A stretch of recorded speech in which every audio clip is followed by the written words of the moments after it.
on the Broom by Julia Donaldson, pictures by Axel Scheffler, published by Puffin Books. The witch had a cat and a hat that was black and long ginger hair in a braid down her back. How the cat purred and how the witch grinned as they sat on their broomstick and flew through the wind. But how the witch wailed and how the cat spat when the wind blew so wildly it blew off the hat. Down, cried the witch, and they flew to the ground. They searched for the hat, but no hat could be found. Then out of the bushes, on thundering paws, there bounded a dog with the hat in his jaws.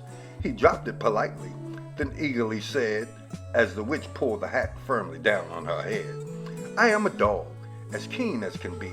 Is there room on the broom for a dog like me?" "Yes," cried the witch, and the dog clambered on. The witch tapped the broomstick, and whoosh, they were gone. Over the fields and forests they flew. The dog wagged his tail, and the stormy wind blew. The witch laughed out loud and held on to her hat, and away blew the bow from her braid, just like that. "Down," cried the witch, and they flew to the ground. They searched for the bow, but no bow could be found. Then out from a tree, with an ear-splitting shriek, there flapped a green bird with the bow in her beak. She dropped it politely and bent her head low, then said, as the witch tied her braid in the bow, "I am a bird, as green as can be. Is there room on the broom for a bird like me?" "Yes," cried the witch. So the bird fluttered on. The witch tapped the broomstick, and whoosh, they were gone. Over the reeds and the rivers they flew. The birds shrieked with glee, and the stormy wind blew. They shot through the sky to the back of beyond. The witch clutched her bow, but let go of her wand. "Down," cried the witch, and they flew to the ground. They searched for the wand, but no wand could be found. Then all of a sudden, from out of a pond, leaped a dripping wet frog with a dripping wet wand. He dropped it politely, then said with a croak, as the witch dried the wand on the fold of her cloak, "I am a frog, as clean as can be. Is there room on the broom for a frog like me?" "Yes," said the witch. So the frog bounded on. The witch tapped the broomstick, and whoosh, they were gone.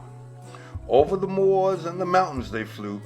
The frog jumped for joy, and the broom snapped in two. Down fell the cat and the dog and the frog.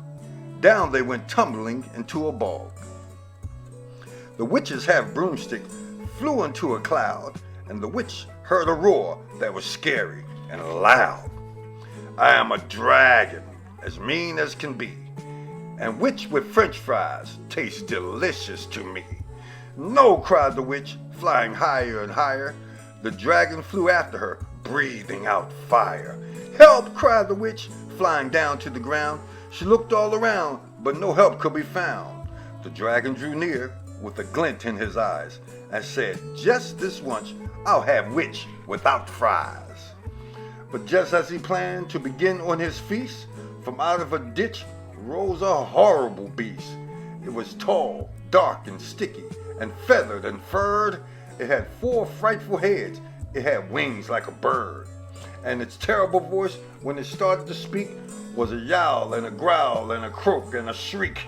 It dripped and it squelched as it strode from the ditch, and it said to the dragon, "Buzz off, that's my witch."